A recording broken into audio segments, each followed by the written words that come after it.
चलिए, तो बच्चों कंटिन्यू करते हैं। लास्ट क्लास में हम अकाउंटिंग इक्वेशन जैसा कुछ पढ़ रहे थे। मैथ्स में सब बच्चे जानते हैं what is an equation, yes और नो?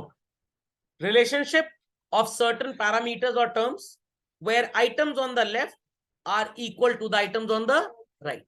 और काफी भव्य प्रदर्शन किया गया था इस कॉन्सेप्ट का, जिसको बोलते हैं डुअल एस्पेक्ट कॉन्सेप्ट। और इसको मैं इस तरह से पढ़ाता हूं और आप पढ़ भी चुके हैं। कुछ पाने के लिए ये कुछ खोना पड़ता है तो लोग बोलते हैं, बट मेरी क्लास में कुछ पाने के लिए बहुत कुछ खोना पड़ता है।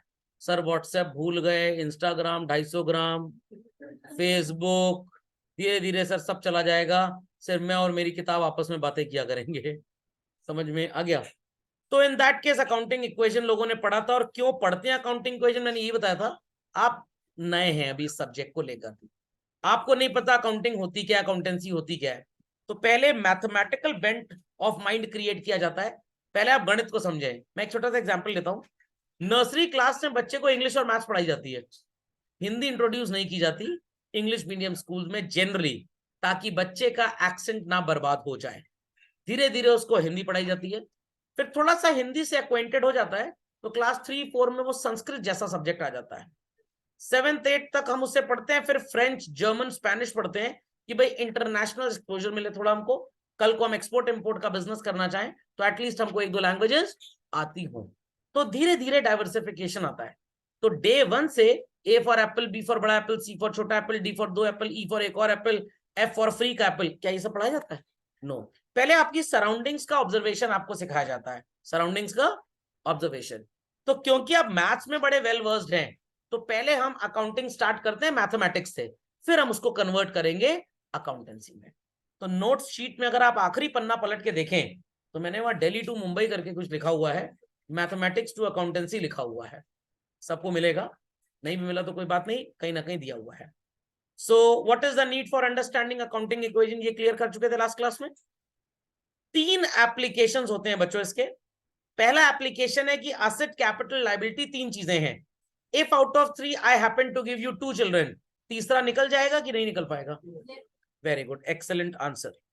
आज हमको पढ़ना है दूसरा effect children, and this is for analysing the business transactions. I repeat children, analysing the business transactions. I would like everybody to open their classwork copies. हर बच्चा अपनी classwork copy ओपन कर ले और हेडिंग लिख दीजिए second application of accounting equation. Second application of accounting equation. और जब आप सेकेंड पढ़ लेंगे तभी आप थर्ड पढ़ने लायक बनेंगे। Second application of accounting equation. I am writing certain things और मैं उम्मीद लगाता हूं कि आप भी इसे लिखेंगे।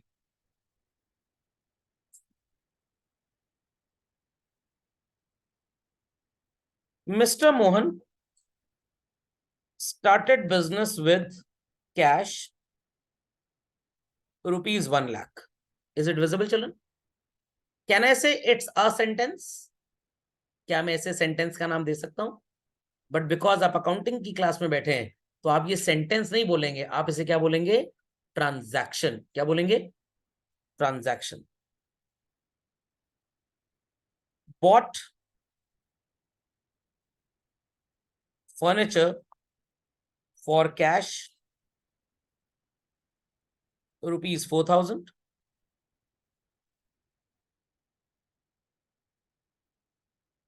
Bought machinery on credit from Mr. M for rupees 3,000.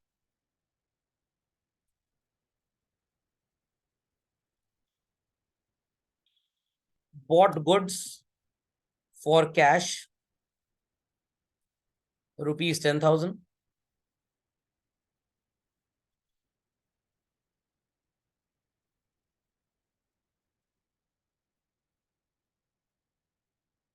bought goods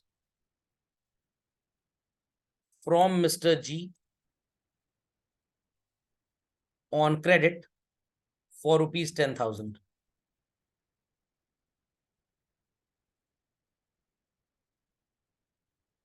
Sold goods for cash rupees 7,000. Sold goods on credit to Mr. S for rupees 9,000. Be super quick to this children. So ये जो हमने sentences लिखे हैं जिन्हें हम transactions बोलते हैं, इन्हें analyze करते हैं पहले तो. The first one children, कुछ cash इसमें आ जा रहा है, yes or no?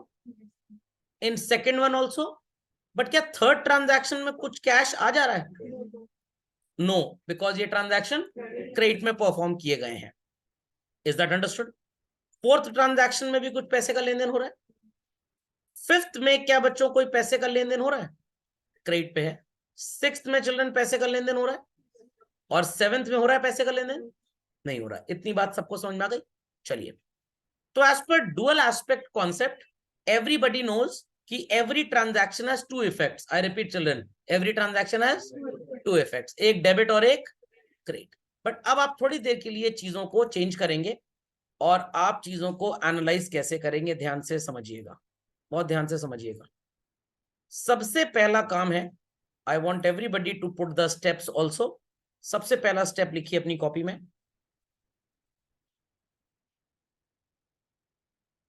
Read the transaction and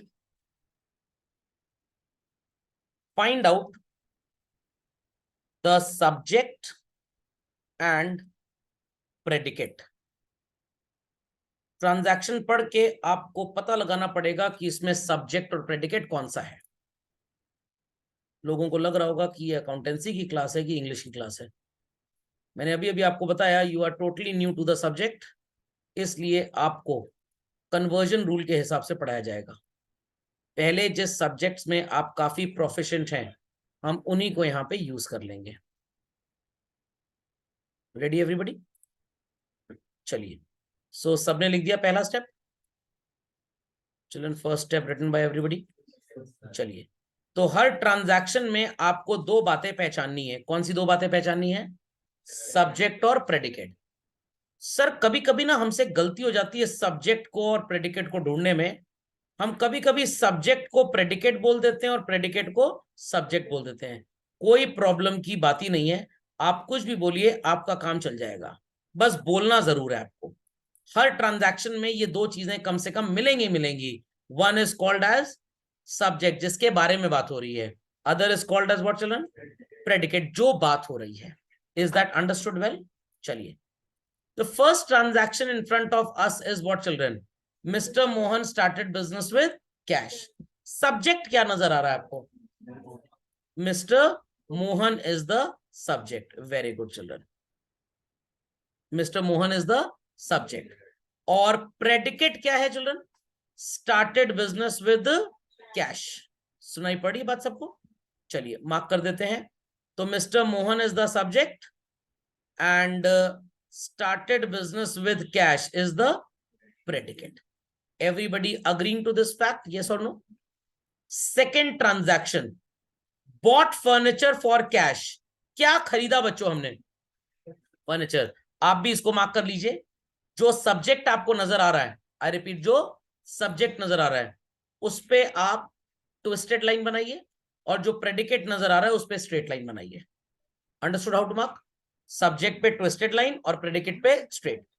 आप सब्जेक्ट को प्रेडिकेट बोले, प्रेडिकेट को सब्जेक्ट बोले, कोई चिंता का विषय नहीं है, चलेगा. आई रिपीट, सब्जेक्ट को प्रेडिकेट, प्रेडिकेट को सब्जेक्ट बोले, कोई चिंता की बात नहीं है. चले दूसरे ट्रांजैक्शन में. Bought furniture for cash. Subject जैसा क्या लग रहा है बच्चों को? Bought furniture is the subject, और प्रेडिकेट क्या लग रहा है? For cash. I hope so people are able to understand, कोई बहुत बड़ी रॉकेट साइंस नहीं है, क्लास 5 की इंग्लिश क्लास लग रही होगी आपको। नेक्स्ट, तीसरा transaction, bought machinery on credit from mister M. Subject क्या है? Bought machinery. बट अगर कुछ बच्चे मिस्टर एम को सब्जेक्ट बोले और बाकी को प्रेडिकेट बोले, चलेगा, कोई प्रॉब्लम की बात नहीं है। और प्रेडिकेट पार्ट क्या हो जाएगा बच्चों? On credit from mister M. समझ में आ रही है बातें? Next, bought goods for cash. क्या खरीदा आपने? गुड्स खरीदे। सब्जेक्ट पार्ट क्या है children? Bought goods is the subject part. कोई प्रॉब्लम की बात नहीं है, आप फॉर कैश को भी अगर सब्जेक्ट बोले तो बॉट गुड्स को प्रेडिकेट बोल दीजिए, कोई चिंता का विषय नहीं है। सब्जेक्ट प्रेडिकेट बोल दो, प्रेडिकेट सब्जेक्ट बोल दो, दुकान चल जाएगी, सामान बिक जाएगा, कोई टेंशन की बात नहीं है। चला जाएगा। Next, bought goods from mister G on credit. Subject क्या है बच्चों? Bought goods. बट कुछ बच्चे बोलेंगे नहीं सर, हम चाहते हैं कि आप मिस्टर जी को सब्जेक्ट मान लें। मान लीजिए, कोई प्रॉब्लम की बात नहीं, मैंने पहले ही बोला है, आप किसी को भी सब्जेक्ट या प्रेडिकेट मान सकते हैं। Is the visibility okay children? Next, sold goods for cash. क्या है सब्जेक्ट बच्चों? Sold goods. और प्रेडिकेट क्या नजर आ रहा है? For cash. Very good, excellent answer. समझ गए सब लोग? और अब रहा आखिरी transaction, sold goods on credit. Subject क्या होगा बच्चों? Sold goods. And what would be the predicate part? Credit, on credit. Very good, on credit from mister x. चलिए, एकदम बढ़िया। इतना काम सब लोग फटाक से कंप्लीट कर लें, देन आई प्रोसीड फर्दर। यहां तक कंप्लीट कर लीजिए सर। तो ये बातें समझ में आ गई? पहला स्टेप सबको समझ में आ गया, सब्जेक्ट और प्रेडिकेट ढूंढने वाला? बच्चों, पहला स्टेप सब्जेक्ट और प्रेडिकेट ढूंढने वाला समझ में आ गया? चलिए, write down next children, step number 2, find out the noun from the subject and predicate part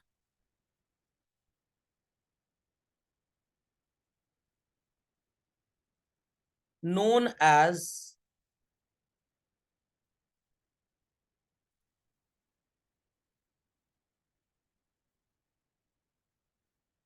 a head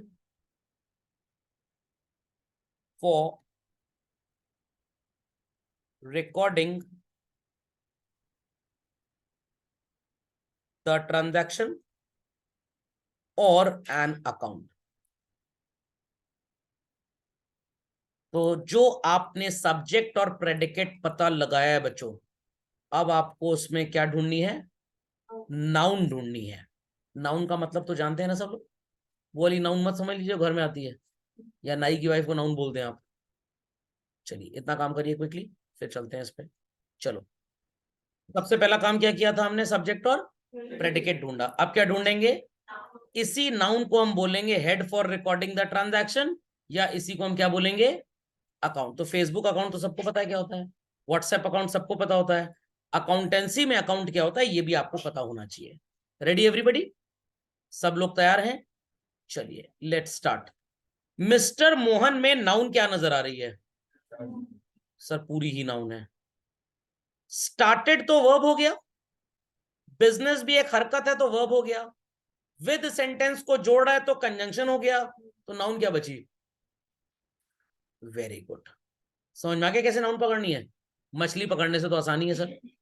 bot furniture for cash, तो bought is a verb, bought is a verb, for is a preposition, तो noun क्या बची? Furniture and cash are the nouns. सबको समझ में आ रहा है? सबको नजर आ रहा है? Bought machinery on credit from mister M. Bought again एक वर्ब है, डूइंग वर्ड्स, पता है ना वर्ब क्या होता है? पार्ट ऑफ स्पीच तो सबको पता होगा। Machinery on credit from mister M, तो आपको बॉट मशीनरी में नाउन क्या नजर आ रही है? Machinery is a noun, on is again a preposition, from भी वही है, क्रेडिट भी एक हरकत है, उधार में खरीदा, इट्स अ वर्ब, तो नाउन क्या बची बच्चों? Mister M. Bought goods for cash children, तो यहां पे आपको बॉट गुड्स में नाउन क्या नजर आ रही है? Goods, very good. For is again a preposition, अगले प्रेडिकेट पार्ट में क्या नजर आएगी? Noun, cash. डिफिकल्ट है कोई? नो। बॉट गुड्स, ये सब्जेक्ट पार्ट है। Bought again is a verb, noun क्या है बच्चों? Goods, excellent. फ्रॉम तो कंजंक्शन हो गया, ऑन प्रपोजिशन हो गया, क्रेडिट भी एक तरह का वर्ब ही है, तो नाउन क्या है? Mister G. Sold goods for cash, sold is again a verb, noun क्या है बच्चों इसमें? गुड्स। फॉर प्रपोजिशन है तो नाउन क्या है? कैश। समझ में आ गया? कुछ आपको ऐसे भी बेवकूफ लोग मिलेंगे, कोई दो चीज इसमें से पकड़ लो। सर स्टार्टेड और विद पकड़ लेते हैं, तो कोई भी दो चीज नहीं पकड़नी है। क्या पकड़ना है? नाउन पकड़नी है। सोल्ड गुड्स ऑन क्रेडिट बच्चों, तो आपको सोल्ड गुड्स में सोल्ड तो नजर आ रहा होगा, that it is a verb, तो नाउन क्या है? Goods. On is again a preposition, to भी वही है, क्रेडिट वर्ब हो गया, नाउन क्या बची? Mister S. Ready everybody? चलिए, मोहन कौन है बच्चों? मोहन कौन है? नाउन है। मोहन कौन है? बिजनेसमैन है। बिजनेसमैन को आप किस नाम से जानते हैं? कैपिटल के नाम से जानते हैं। और दूसरी नाउन क्या मिली थी? कैश। दूसरे ट्रांजैक्शन में कौन सी दो नाउन आपको नजर आ रही हैं? Furniture and cash. कुछ बच्चे कहेंगे सर ये जो जगह आपने छोड़ी है क्या हमको भी छोड़नी है? बिल्कुल। तीसरे ट्रांजैक्शन में कौन सी दो नाउन नजर आ रही है बच्चों? तीसरे ट्रांजैक्शन में मशीनरी एंड मिस्टर एम। थोड़ा सा मैं यहाँ पे चीजों को चेंज करूंगा, क्योंकि हमारे पास जगह कम है और लिखना बहुत ज्यादा है। तो असेंबली में प्रिंसिपल क्या एक एक बच्चे का नाम लेके नोटिस इशू कर दिए? To the students. Mister M से आपने मशीन खरीदी है बच्चों, ये सेलर है कि बायर है? उधार में खरीदी है, तो इनको एक नए नाम से हम जानते हैं, and what is that name? Creditor. तो सर क्या मिस्टर एम का नाम नहीं लिखेंगे? अभी आप छोटे बच्चे हैं, अभी आप ग्रुप्स की बात करेंगे, अभी नेम्स की बात नहीं करेंगे, आगे चल के हम नाम लिखेंगे। बॉट गुड्स फॉर कैश, कौन सी दो आपको नाउन्स नजर आई थी यहाँ पे? गुड्स और कैश। तो गुड्स के लिए बच्चों आप गुड्स नहीं लिखेंगे, क्या लिखेंगे? स्टॉक। ऐसा क्यों सर? बता दूंगा समय आने पे, बिल्कुल परेशान मत होइए। Bought goods from G on credit, आपको यहाँ पे कौन सी दो नाउन्स नजर आ रही हैं? गुड्स एंड मिस्टर जी। तो गुड्स की जगह आप क्या लिखेंगे? स्टॉक। और आपने गुड्स खरीदे हैं, तो मिस्टर जी सेलर है कि बायर है? तो सेलर जब उधार में सामान बेचता है तो वर्ड क्या यूज होता है? क्रेडिटर। कुछ बच्चे कहेंगे सर न्यूमेरिकल में अगर हम मिस्टर जी लिख लें तो क्या गलत हो जाएगा? टेक्निकली तो सही है, टेक्निकली सही है, बट आपके पास इतने ढेर सारे ABCDEFGH हो जाएंगे कि आपके पास जगह कम पड़ जाएगी। दैट्स व्हाई आई सेड कि राइट डाउन क्रेडिटर। सबको इंडिविजुअल व्हाट्सएप मैसेज करेंगे तो टाइम लगेगा ना, तो what could be done? Broadcast message दे दीजिए या ग्रुप में सबको ऐड कर लीजिए। तो हम ग्रुपिंग की बात कर रहे हैं। इतनी बात समझ में आ गई? Next, sold goods for cash. Sold goods for cash, तो कौन सी दो नाउन्स नजर आ रही हैं? गुड्स और कैश। गुड्स की जगह क्या बोला गया है? स्टॉक। और कैश की जगह कैश। अगेन लास्ट वाले में दो नाउन्स कौन सी नजर आ रही हैं? नहीं, नजर तो नहीं आ रहा स्टॉक, नजर तो गुड्स आ रहा है। गुड्स की जगह क्या यूज करना है? मेरी बातों पे ध्यान दिया करिए, जो पूछ रहा हूं वो बताइए। समझ में आ गई बात? मेरे बैकग्राउंड में कौन सा कलर नजर आ रहा है स्क्रीन पे? क्यों ब्लू नहीं नजर आ रहा? रेड नहीं नजर आ रहा? वो भी तो नजर आ रहा है। सबसे ज्यादा क्या नजर आ रहा है? Simple as that. और दूसरा पर्सन कौन है? Mister S. एस को सामान बेचा है बच्चों या इससे सामान खरीदा है? और उधार में बेचा है, तो ये बायर है कि सेलर है? बायर। जब बायर उधार में सामान खरीदता है तो उसे क्या बोलते हैं? We call him as a debtor. Very quickly इतना अपडेट कर लीजिए कॉपी में। सो उड़ता उड़ता एक प्रश्न आया है, और प्रश्न इसलिए आया है क्योंकि डेली बच्चे घर जाके नोट्स पढ़ते नहीं हैं, और कोई वजह नहीं है। प्रश्न ये है, सर जब गुड्स थे तो आपने स्टॉक स्टॉक स्टॉक स्टॉक लिखा है, या गुड्स गुड्स गुड्स लिखते हैं? क्योंकि बॉट तो यहां पे भी लिखा हुआ है, तो गुड्स खरीदने पे टेक्स्ट क्या यूज हो रहा है? स्टॉक। बट फर्नीचर और मशीनरी खरीदने पे टेक्स्ट क्या यूज हो रहा है? फर्नीचर और मशीनरी। तो मैंने आपको बेसिक टर्म्स में क्या पढ़ाया था कि गुड्स के लिए आप टेक्स्ट यूज करेंगे purchase, sale, purchase return and sale return. उसके अलावा जिस चीज का बिजनेस नहीं है, जब उसको आप खरीदेंगे बेचेंगे, क्या आप गुड्स यूज करेंगे?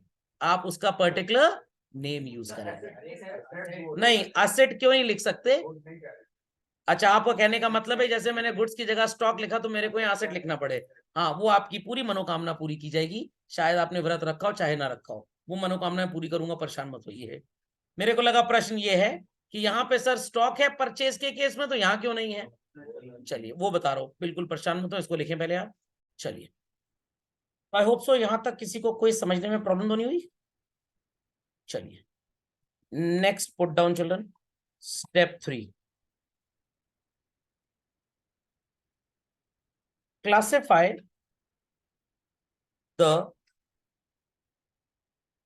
nouns found above as assets, comma, liabilities. So अब आपकी मनोकामना पूरी होने वाली है। जो आपने नाउन्स ढूंढनी है, that is capital, furniture, machinery, stock, stock, stock, cash, cash, creditor, cash, cash, debtor वगैरह वगैरह वगैरह, इन सबको दो किटी पार्टी में शामिल करना है।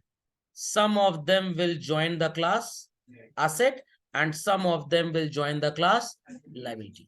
आप समझ में आया बेसिक टर्म्स क्यों पढ़ाए जा रहे थे आपको? पक्का? चलिए, रेडी एवरीबॉडी? सो कैपिटल किस कैटेगरी में आएगा बच्चों? लाइबिलिटी। समझ में आ गया? फर्नीचर किस में आएगा?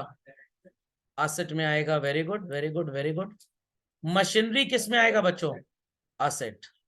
स्टॉक भी किस में आएगा? एसेट में आएगा। कैश किस कैटेगरी में आएगा? कैश लाइबिलिटी में आएगा। कुछ लोग सो रहे हैं लगता है क्लास में। कैश बिलोंगिंग है बिजनेस की कि ऑब्लिगेशन है? कैश जो पैसा है क्या है वो? बिलोंगिंग, तो इट्स एन एसेट। सो जहां जहां पे भी कैश है, what will write children? Asset. Creditor किस प्रजाति में जाएगा? लाइबिलिटीज। और डेटर किस प्रजाति में आएगा? एसेट में आ जाएगा। So people understood what we did? पक्का? Update quickly the next step children, titled as step 4. Prepare a format of accounting equation and list the heads, oblique accounts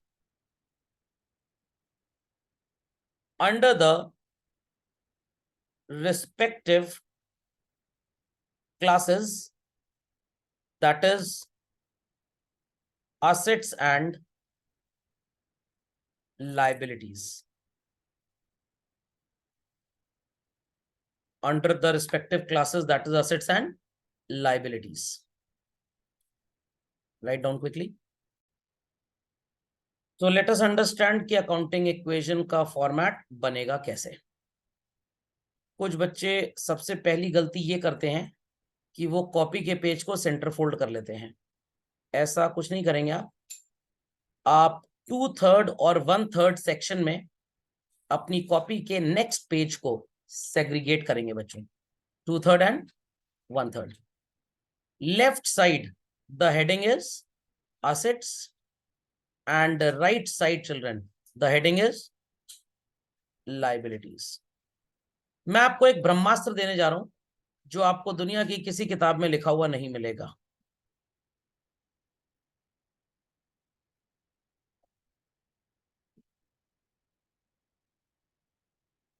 और ये रहा ब्रह्मास्त्र। asset side is called as children the side of benefit. Please repeat after me. Asset side is called as what children? The side of a benefit. And liability side बच्चों is called as the side of any guesses? Sacrifices. Very good, very good, very good.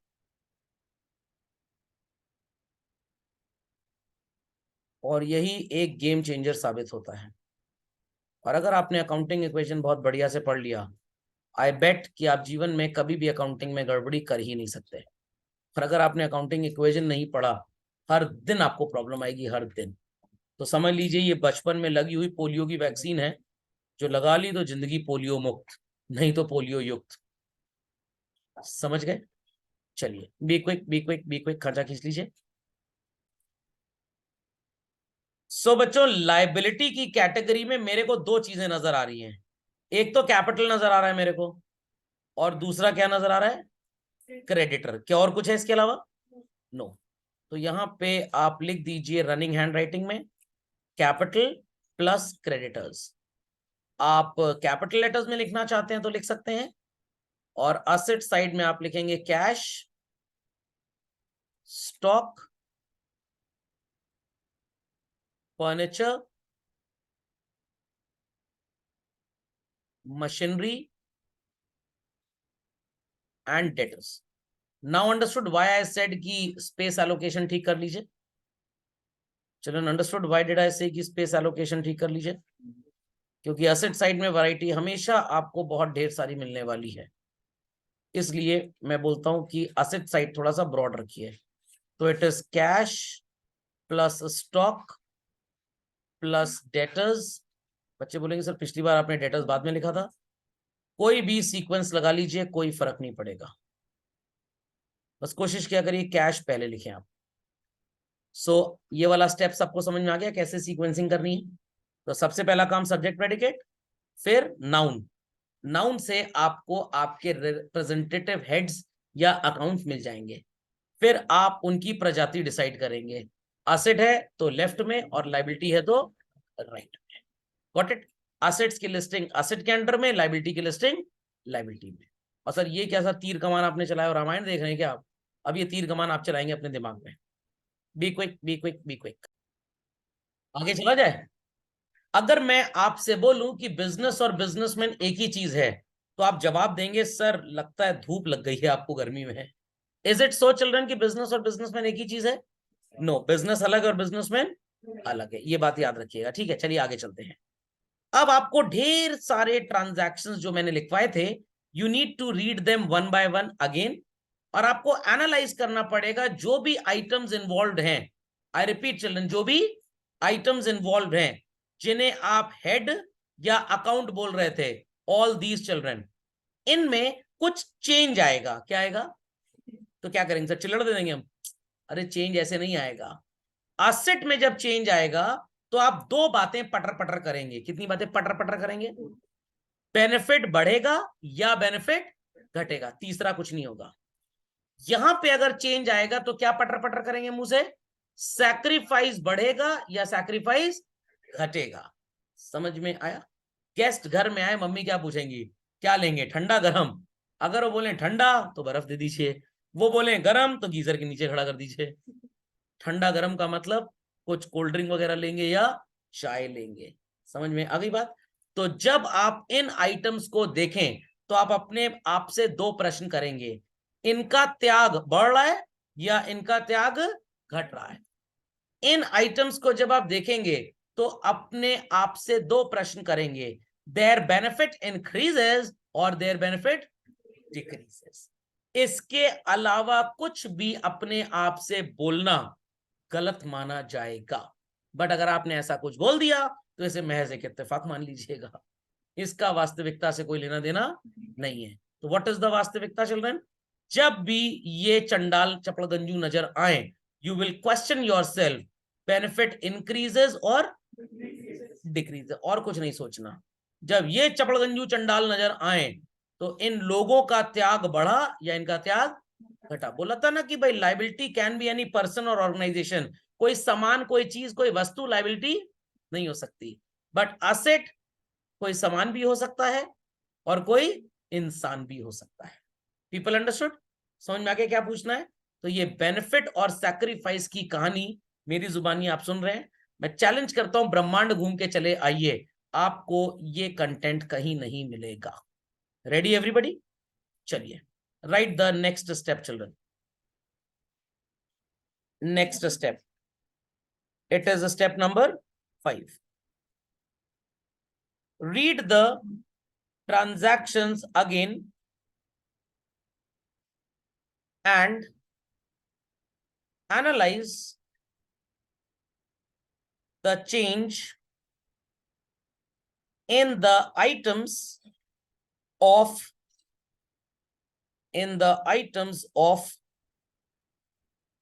assets and liabilities, comma, as below.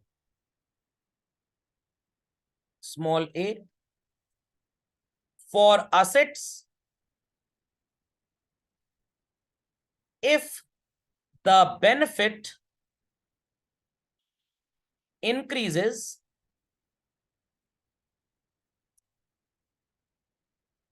it will be represented as positive identity.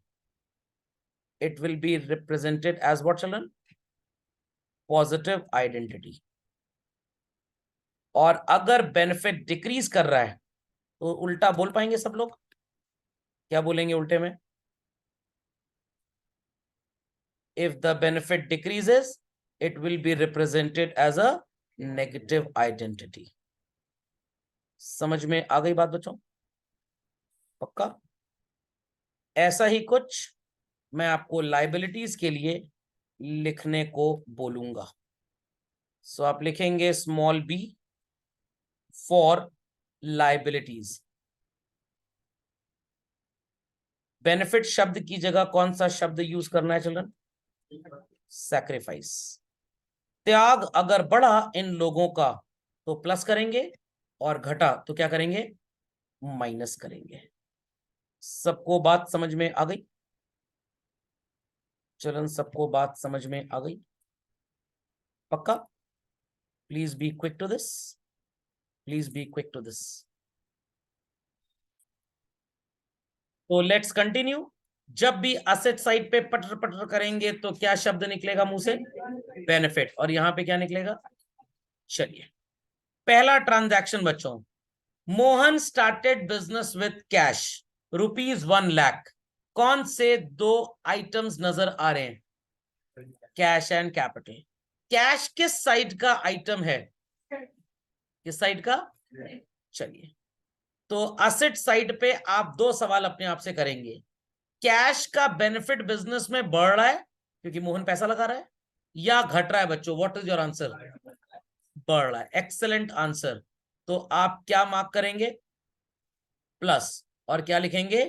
1 lakh. ध्यान से देखिए, ध्यान से देखिए, पड़ोसी घर में मत घुसिएगा. कैश के नीचे ही आपको +1 लाख लिखना है. ये नहीं कि इंडिया एक इंडिपेंडेंट कंट्री है, हमारे जाओ दाएं दाएं कहीं भी लिख दो. और अमाउंट लिखते टाइम बच्चों कॉमा जरूर लगाइएगा, नहीं तो नंबर आने के बाद कोमा में चले जाएंगे. ये सब स्टार्टिंग में चीजें बताई जाती हैं, बाद में मैं नहीं बता पाऊंगा, मेरे पास समय नहीं होगा, आप भूल चुके होंगे. तो स्टार्टिंग से इन चीजों की आदत डेवलप करनी चाहिए. ओके, तो +1 लाख रुपए कहां लिखेंगे? कैश के नीचे. Is that understood? Did I say कि सैक्रिफाइस बढ़ा कि घटा while putting cash children? No, क्योंकि कैश किस चीज का आइटम है? असेट. या तो बेनिफिट देगी या तो नहीं देगी. सैक्रिफाइस जैसा शब्द यहां अप्लाई नहीं होगा.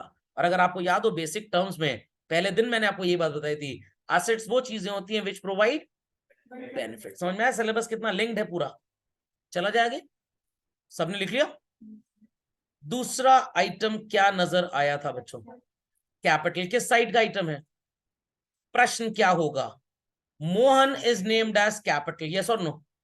ये पैसे लेके आया बिजनेस में. सैक्रिफाइस बढ़ा कि घटा? सैक्रिफाइस बढ़ा. क्या मार्क करेंगे आप? प्लस और माइनस? चलिए, गलती स्टार्ट हो गई. सैक्रिफाइस बढ़ा कि घटा? वापस आइए रूल पे. सैक्रिफाइस इंक्रीज होगा तो क्या मार्क करेंगे? अरे लड़ने की क्या जरूरत है भाई, स्टार्टिंग में गलती तो करेंगे ही करेंगे. तो बढ़ रहा है, इंक्रीज हो रहा है, तो क्या मार्क करेंगे? प्लस. तो mathematics is being used to introduce accountancy. अब थोड़ी देर में आप एक ब्रह्मास्त्र बना लेंगे. सर समझ गए. दोनों साइड बच्चों इक्वल है कि अनइक्वल है? तो अकाउंटिंग इक्वेशन एक तरह का बच्चों थर्मोमीटर होता है जो ये जज कर लेता है कि बॉडी टेम्परेचर कितनी दवाई के लिए बना है। तो अगर 104 डिग्री टेम्परेचर है बॉडी का तो बच्चे सर मेरे को 108 डिग्री फीवर हो गया। अरे 2 थर्मोमीटर लगा लिए थे क्या एक साथ? तो अगर 102 डिग्री फीवर है डॉक्टर स्ट्रॉन्ग मेडिसिन देगा, 99.9 है, 101 है तो थोड़ी सी लाइट मेडिसिन देगा, और 98.5 है तो घर वाले 2 झापड़ मार कहेंगे स्कूल जाओ, नौटंकी कर रहे हो। समझ में आई बात? तो वैसे ये थर्मोमीटर जो चेक करता है कि दोनों साइड ट्रांजैक्शन का एप्लीकेशन इक्वल हो रहा है या नहीं हो रहा। सर हम समझ गए जुगाड़, कुछ भी करके दोनों साइड को बराबर करना आंसर लाने के लिए। अरे बैल बुद्धियों आंसर आ जाएगा, आंसर आ जाएगा। आप यहां प्लस करते तब भी आंसर आ जाता, but will it be treated as correct? तो टीचर से अपने गई और बहस मत करिएगा, तो सही लिखेंगे तभी मार्क्स मिलेंगे। चलो आगे नेक्स्ट। फर्नीचर खरीदा कैश पे, कौन सी 2 आइडेंटिटीज नजर आ रही है, आइटम नजर आ रही है? फर्नीचर और कैश। अच्छी बात यह है कि दोनों एक ही परिवार के बच्चे हैं, एक साथ गाड़ी से स्कूल चले जाएंगे। तो कैश और फर्नीचर, ध्यान से सुनिएगा, कैश किस साइड का आइटम है? खरीदा है आपने कैश, समझ पा रहे हैं ना सेंटेंस को? कैश का बेनिफिट बिजनेस में बढ़ रहा है या घट रहा है? कैसे बोला आपने घट रहा है? कैश फोन करके बताया मैं घट रहा हूं। आपने फर्नीचर खरीदा होगा तो पैसे दिए होंगे, तो पैसे दिए होंगे तो पैसे गए होंगे, पैसे गए होंगे तो पैसे घट गए। क्या करें, हट जाएं?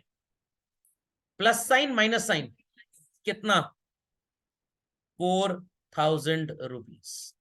तो अब मैं आपको कुछ सेवई खिला देता हूं।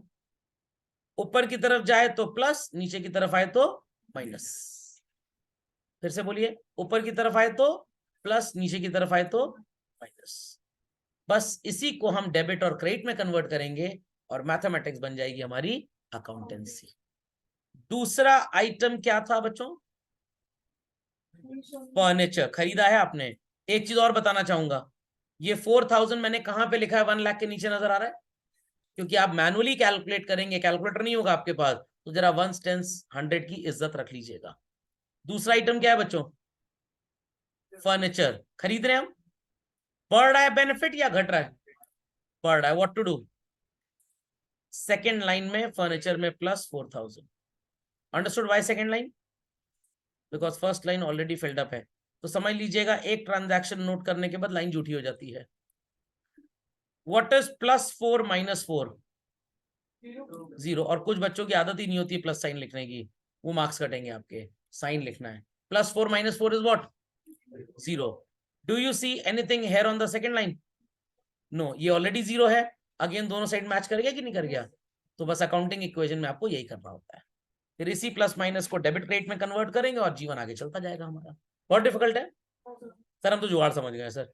किसी भी तरह करके दोनों साइड को बराबर करना, टुकड़े टुकड़े करने, धर्मेंद्र बनना है सर।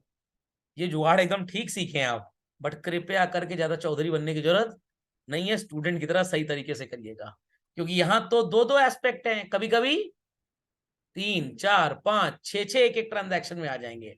अच्छा सर समझ गए, ज्वाइंट फैमिली भी है मतलब। हम तो सोचे थे एमबीबीएस मियाँ बीवी बच्चे सहित ज्वाइंट फैमिली भी हो सकती है। चलिए तीसरा, bought machinery on credit. 2 items कौन से हैं बच्चों? Machinery and creditor. मशीनरी की प्रजाति क्या है? खरीदी है आपने, बेनिफिट बढ़ रहा है कि घट रहा है? What to do? प्लस। तीसरी लाइन पे प्लस कर दीजिए, कितनी वैल्यू है? Very good very good very good, quick quick quick quick quick. समझ गए? और एक आदत छोड़ दीजिए अपनी कॉपी फोल्ड करके लिखने वाली, क्योंकि पूरी कॉपी इस्तेमाल होनी है। समझ गए? दूसरा प्रजाति कौन सी थी इसमें? क्रेडिटर। किस कैटेगरी का आदमी है ये? ये मशीनरी दे रहा है बट आपने पैसे नहीं दिए। बस यही तो गलती है। इतना आसान होता ना तो मैं मंदिर के सामने कटोरा लेके बैठा होता। यही तो गलती है, यही तो गलती है। सोचना है, जवाब देना है। क्रेडिटर किस प्रजाति का आइटम है? सैक्रिफाइस, लायबिलिटी की प्रजाति। क्या प्रश्न करेंगे पटर पटर? त्याग बढ़ रहा है वत्स कि घट रहा है? बढ़ रहा है, त्याग बढ़ रहा है। मशीनरी ये दे रहा है, मशीनरी घट रही है। ध्यान दीजिएगा, मशीनरी, आप गिर गए, चोट लगी, क्या हुआ, दर्द हुआ। आप दर्द तक पहुंच ही नहीं पा रहे हैं, आप दर्द तक पहुंच ही नहीं पा रहे हैं। फिजिकल अपीयरेंस नहीं, मेंटल रिजल्ट चाहिए मेरे को। तो मशीनरी आई, आओ आओ तुम्हारा इंतजार था, आ जाओ आ जाओ आ जाओ, प्लस कर दिया। इसके पास से गए, माइनस कर दीजिए। ऐसा नहीं होता है, ऐसा नहीं होता है, ऐसा नहीं होता है। मामा जी की वाइफ को क्या बोलते हैं, चाचा जी की वाइफ को ताऊ जी की वाइफ को ताई जी, मौसा जी की वाइफ को मौसी जी, और पापा जी की वाइफ को पापी जी। ऐसा थोड़ा चलेगा। वही लोग यहाँ अप्लाई कर दिया, पापी जी बोल रहे हैं। आज से मम्मी जी खत्म, आज से पापी जी चालू। समझ आ गया? फिर मम्मी भी एक पाप करने से चुकेंगी नहीं, आपको कान के नीचे दो लगाने से। तो क्रेडिटर किस प्रजाति का जानवर है बच्चों, लाइबिलिटी। ये मशीनरी दे रहा है, क्या पटर पटर करेंगे अपने मुंह में, त्याग बढ़ रहा है या घट रहा है। ये मशीनरी दे रहा है, पैसे नहीं दिया आपने इसको, इसका सैक्रिफाइस बढ़ रहा है, क्या करेंगे, प्लस। समझ में आया? ये थोड़ा कि यहाँ कोई गेम चल रहा है। और अगेन अगेन अगेन दिमाग की बत्ती जलाइए मेंटोस खाए बगैर। दोनों साइड बच्चों इक्वल हो गया कि नहीं हो गया? और अगर -3 होता तो इक्वल होता? नो। तो वो जुगाड़ आपने सही समझा है, दोनों साइड इक्वालिटी होनी बहुत जरूरी है। समझ में आया? तो मैंने बोला पटर पटर बोलना है, आप खटर खटर बोलने लग गए, इसलिए आंसर गड़बड़ हो गया। ओके, अगर इतना आसान होता तो क्लास में पढ़ाया नहीं जाता। समझ गए? चलिए नेक्स्ट। अभी धीरे धीरे जब हम इसको डेबिट क्रेडिट में कन्वर्ट करेंगे ना, तब रियल फील आएगा, तब रियल फील आएगा। तो ये तो वही बात हो गई, आप बाजार गए, आपने कहा मौसम्मी कितने रुपए किलो है, शॉपकीपर कह रहा है 80 रुपए किलो। अच्छा, मौसम्मी का 2 गिलास जूस कितने का, वो भी 80 रुपए का। ये तुम छोटा ही पियो क्या एकदम से? कहेगा बाबूजी 1 गिलास मौसम्मी जूस में आधा किलो मौसम्मी खप जाती है मेरी, तो मेरे को उतने पैसे तो कम से कम चाहिए ही चाहिए। समझ में आ गया? तो 1 किलो मौसम्मी बराबर 1 किलो मौसम्मी का जूस। समझ गए बाकी सारे बर्तन? चलिए, चौथा ट्रांजैक्शन है, इंसान का चौथा नहीं है। Bot goods for cash. कौन सी 2 प्रजातियां हैं बच्चों, स्टॉक और कैश। स्टॉक मत बोलिए, बड़ा गुस्सा चढ़ता है मेरे को। स्टॉक नहीं है, स्टॉक है। ओके, खरीद रहे हैं आप, खरीद रहे हैं। अरे मान ली कहीं बर्मिंघम पहले तो जमादार की नौकरी के लिए बुलाया जाए, तो अंग्रेजी तो आनी चाहिए ठीक से। स्टॉक एंड कैश चिल्ड्रन, ठीक है, स्टॉक एंड कैश आप खरीद रहे हैं। स्टॉक किस प्रजाति का आइटम है, एसेट का, साइड ऑफ बेनिफिट। खरीद रहे हैं, बेनिफिट बढ़ रहा है कि घट रहा है, क्या करेंगे, वैल्यू क्या थी बच्चों, +10,000। Line number 1 2 3 4 done everybody.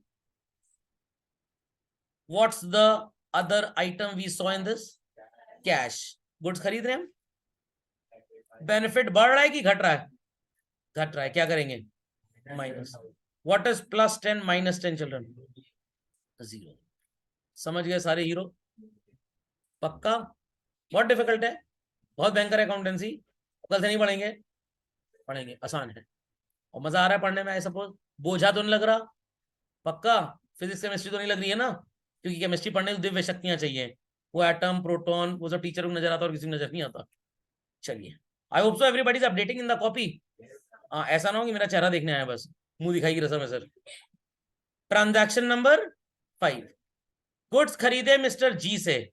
कौन से 2 आइटम्स हैं, स्टॉक नहीं है, स्टॉक एंड क्रेडिटर। खरीदा है, स्टॉक किस कैटेगरी का आइटम है, रिप्रेजेंटिंग।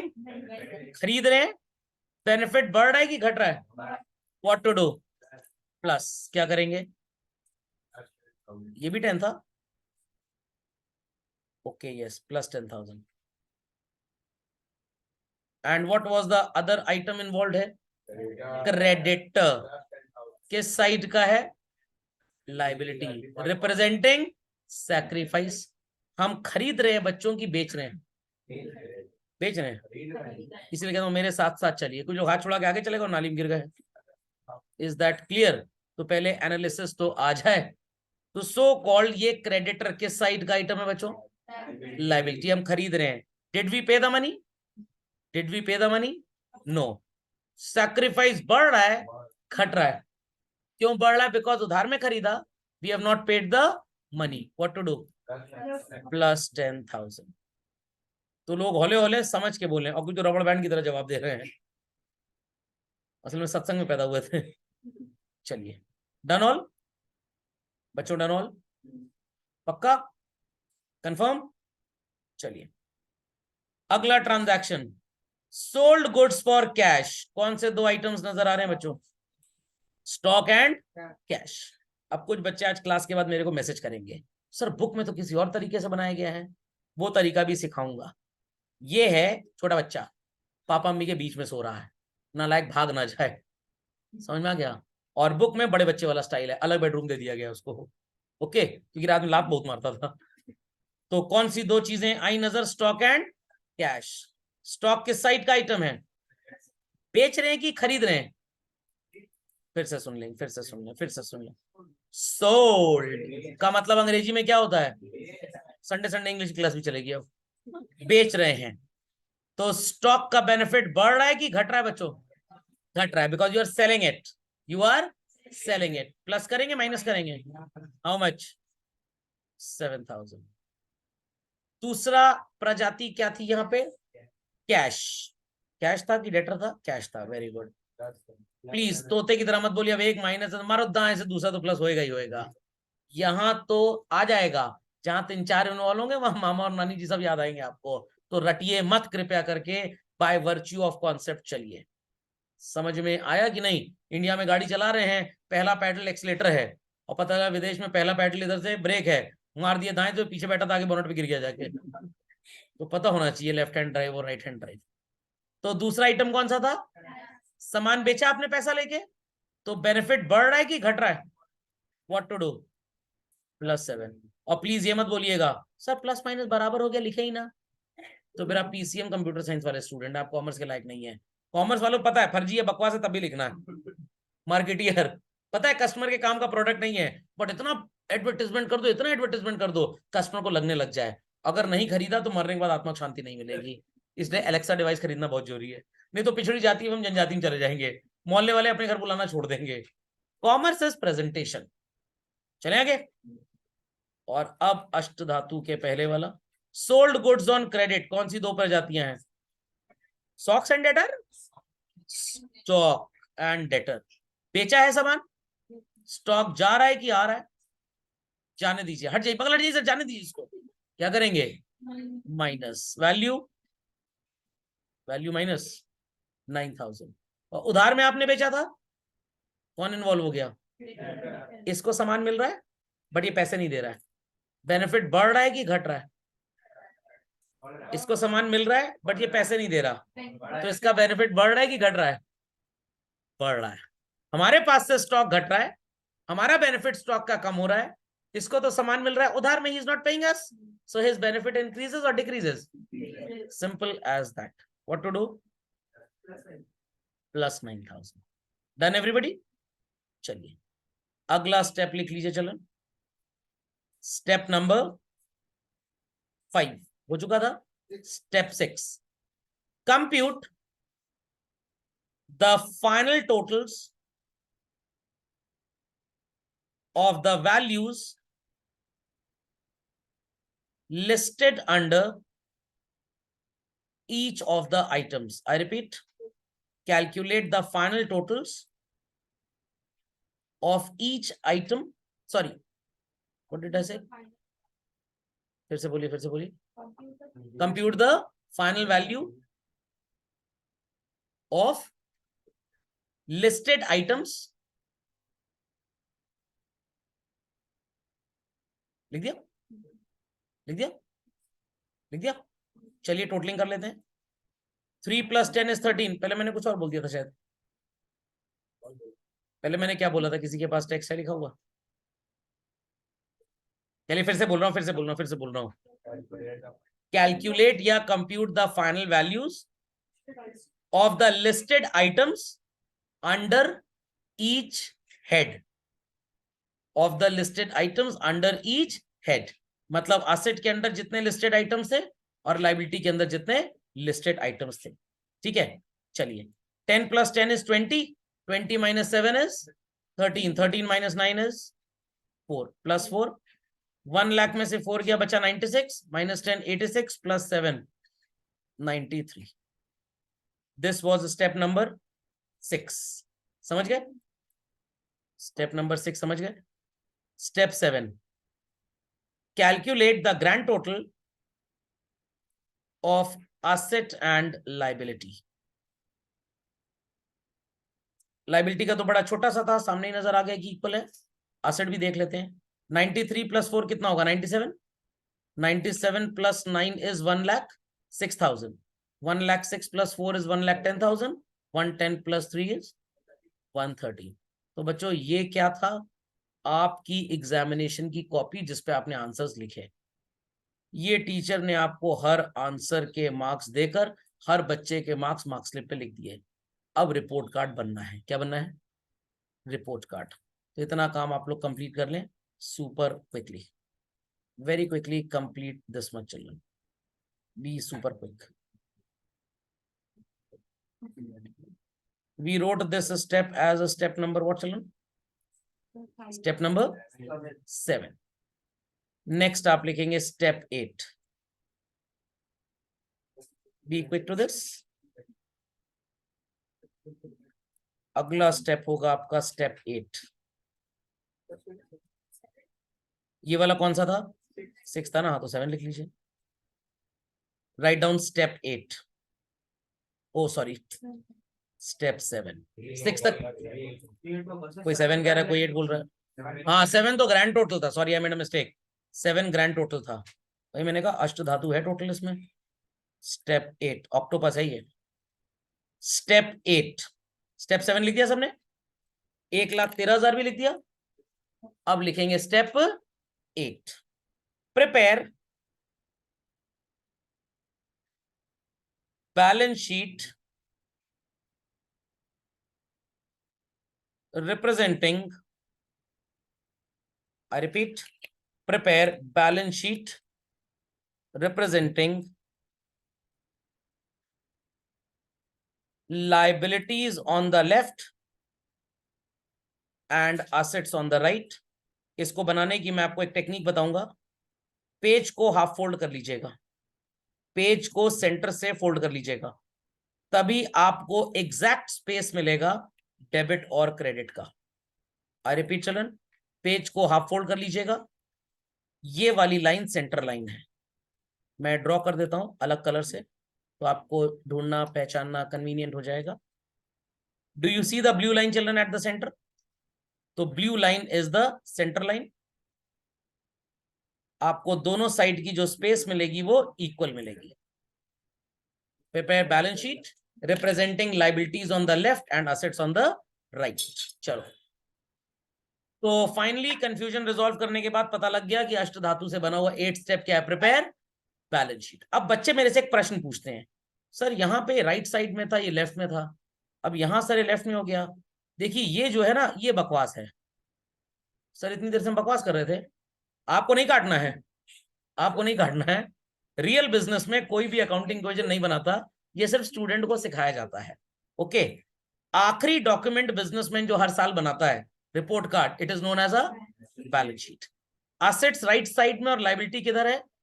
अब सर लाइबिलिटी लेफ्ट में क्यों आती है, ये तो किसी को नहीं पता। बट मैं एक चीज आपको बता सकता हूं कि जब हिंदू वेडिंग्स होती हैं तो वहां पे जो बीवी होती है वो हस्बैंड के हमेशा लेफ्ट में बैठती है, और जिंदगी भर लाइबिलिटी होती है। Got it clear? चलिए, तो let's start. Ready everybody children? Ready everybody? तो कैपिटल का टोटल क्या नजर आ रहा था बच्चों?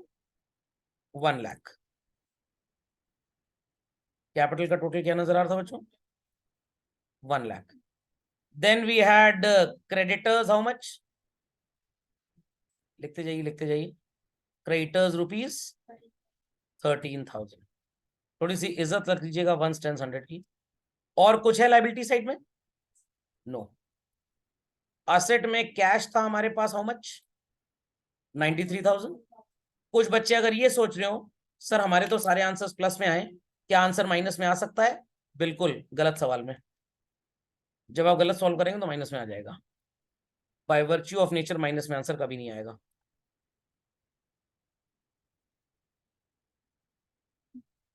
कैश है, स्टॉक है, उसके बाद क्या था? फर्नीचर। डेटर्स लिख लेते हैं। चलिए, सीक्वेंस कुछ भी हो सकता है, वैसे इसका भी एक सीक्वेंस होता है। बट ये आपको अभी नहीं पढ़ाया जाएगा. You will be studying it in the chapter called financial statements. After that we have furniture. How much? 4,000. और फर्नीचर के बाद क्या चलन? Machinery. Let me decrease the font size so that people can write it properly.